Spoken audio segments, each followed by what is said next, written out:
Greetings everyone. We'll start with the chapter photosynthesis today.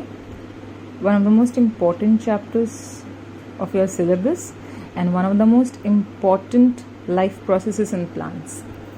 So in this chapter, we will learn everything about photosynthesis, in which first thing that we will learn is what is the process, how the process takes place, and what is its significance. So to learn about the process, we need to learn about what are the things that participate in the process, like chloroplast. We'll learn about its internal structure, how what we need is carbon dioxide, and we get it by opening and closing of stomata. So how it happens, that we will learn. We'll learn about an overall balanced chemical equation. Then photosynthesis, as we have learned till date, is not a simple equation, chemical equation. It takes place in many steps, many steps. So rather in two phases. So we'll learn about those two phases.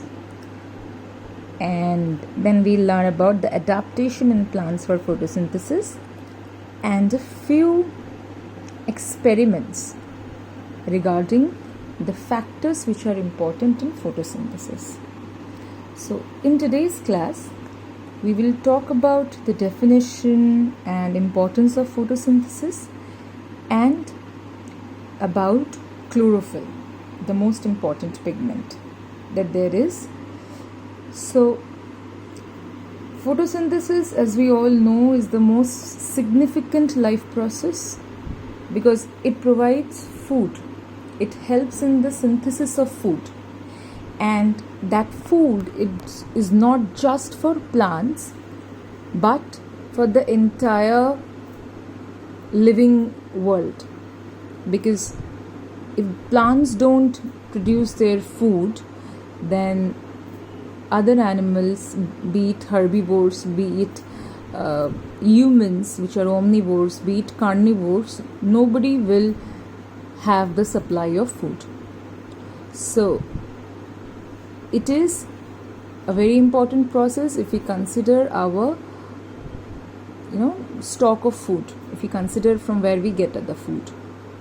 Now it is also a life supporting process because this is the only process which releases oxygen in the atmosphere so that we can breathe.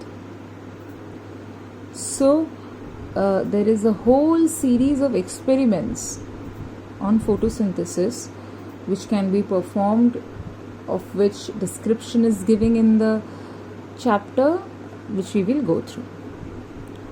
Before that, let us know what is photosynthesis.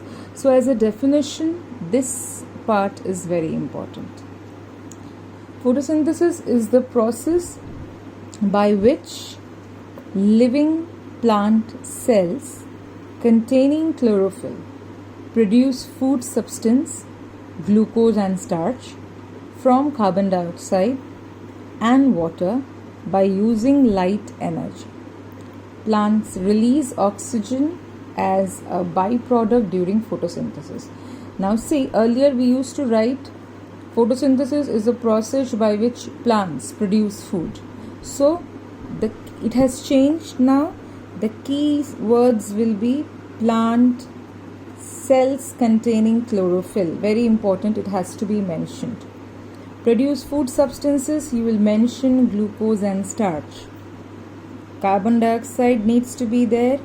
Water needs to be there, using light energy. So these words have to be there in your definition as keywords.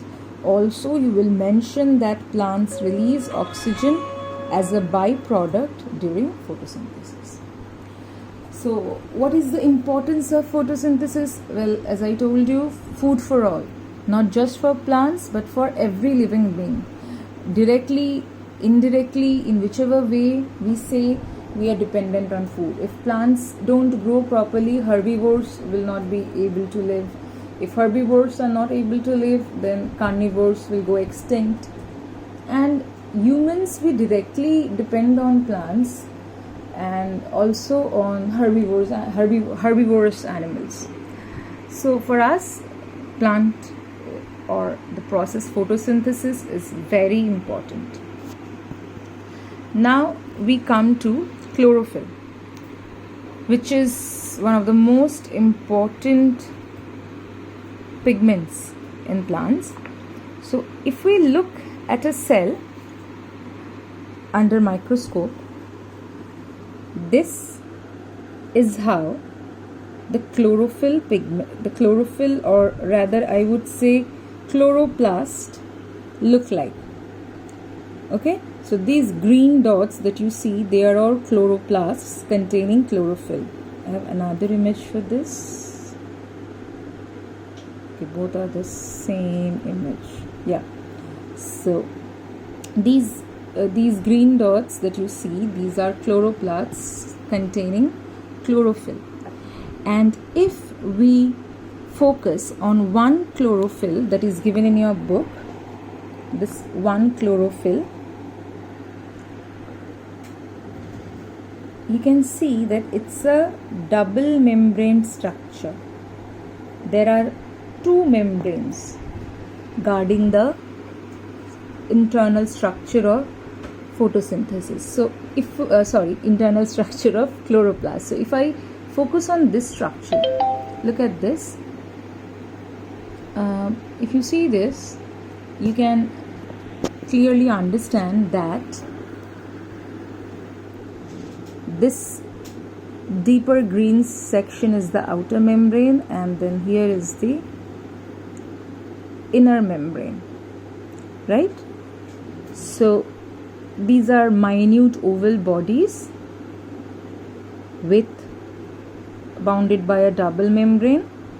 Now the interior of this chloroplast contains piles. You can see like stacks of coins, or here if you see, I don't know why it reminds me of green dark fantasy, those dark fantasy chocolate cookies or whatever you call them.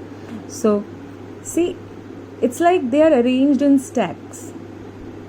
So these closely packed flattened sacs are known as thylakoids, and this pile, each singular flattened disc is known as thylakoid, and this pile is known as grana. Okay, so they lie in a colorless ground substance, in a colorless matrix, which is known as stroma. So ordinarily there will be around 40 to 50 chloroplasts in a cell, and the pigment chlorophyll, it is present on the wall of this thylakoid. You can see this flattened disc. On the wall of this discs, the chlorophyll is present. So if we look at our book's diagram, each of these stacks are thylakoid, and the wall of the thylakoid contains the pigment. Okay, contains the pigment chlorophyll.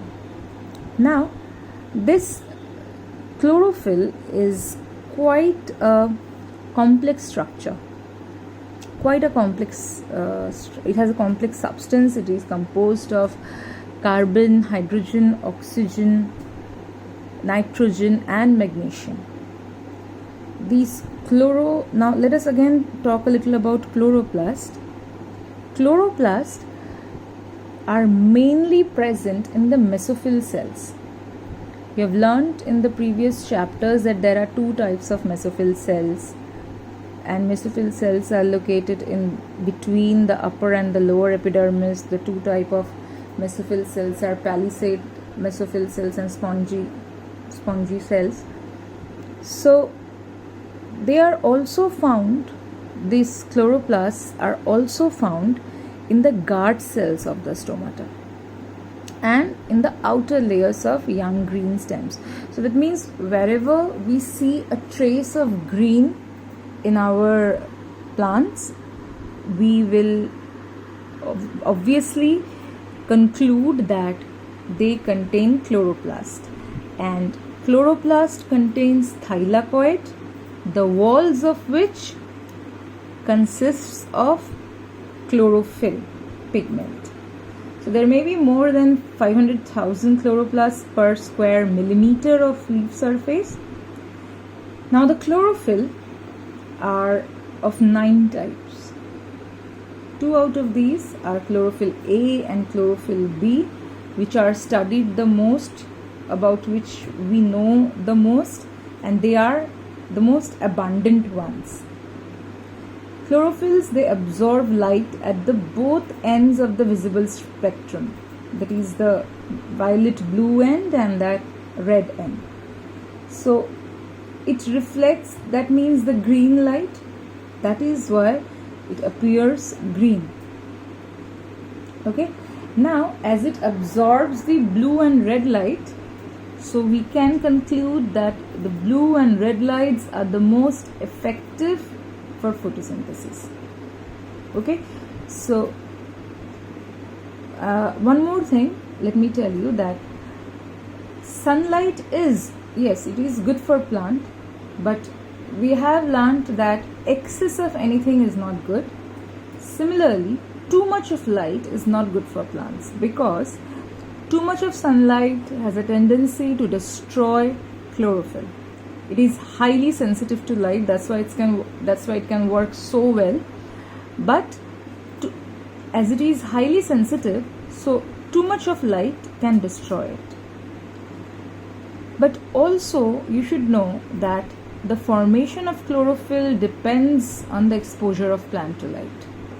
That's why you will see that the grass that is growing in shade or under a stone will be slightly yellowish, because there we will see lack of chlorophyll, because obviously lack of exposure to sunlight and due to disintegration of the older chlorophyll pigments. So sunlight is like a necessary evil for chlorophyll. They need it for their formation, for staying active, to absorb the light and to participate in photosynthesis. But if it is excess, they get destroyed by it. So let me quickly recap what we learned. We have learned that photosynthesis is the process in which plant cells containing chlorophyll, they produce food. What kind of food? Glucose and starch.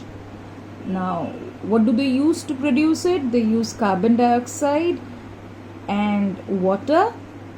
They need to use light energy for this. Also, we have learned that plants release oxygen as byproduct during photosynthesis.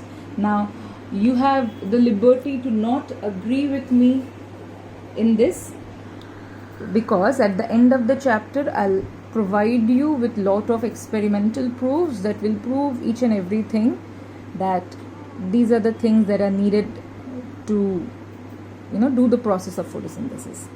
We have also learned what is the importance of photosynthesis, that is, it provides food for all, not just plants, for everything. Also, it provides oxygen to breathe in. Oxygen, just imagine something which is so important to us is just a byproduct for plants in our process of photosynthesis. So again, oxygen is needed by all life forms. So that's how photosynthesis is so important. Then we learnt about chlorophyll. Where is chlorophyll present? It is present in green plant cells. Why the plant cells are green? Obviously due to presence of chlorophyll, but this chlorophyll is present in chloroplasts. What are chloroplasts? Chloroplasts are these oval bodies in which like stack of coins are like resembling stack of coins, structures are arranged. Each such disc Each such coin-like structure is known as thylakoid, and it is this thylakoid which contains chlorophyll in its walls. Okay, now chlorophyll is a highly complex substance. It is composed of carbon, hydrogen, oxygen, nitrogen, and magnesium. They are now chloroplasts. These chloroplasts are mainly present in mesophyll cells, which are present in between upper and lower epidermis. Also, there are 9 types of chlorophyll. 2 most important ones are chlorophyll A and chlorophyll B. What does chlorophyll absorb? It absorbs sunlight, but it absorbs the light at both ends of the visible spectrum, and it reflects away the green light. That's why we see it as green in color. And light is good for chlorophyll because it is needed for the synthesis of chlorophyll, but at the same time, as it is highly sensitive to light, too much of light may destroy it. Okay, so that's it for today. From the next day, we will go deeper into the chapter, deeper into the process. Thank you, everyone.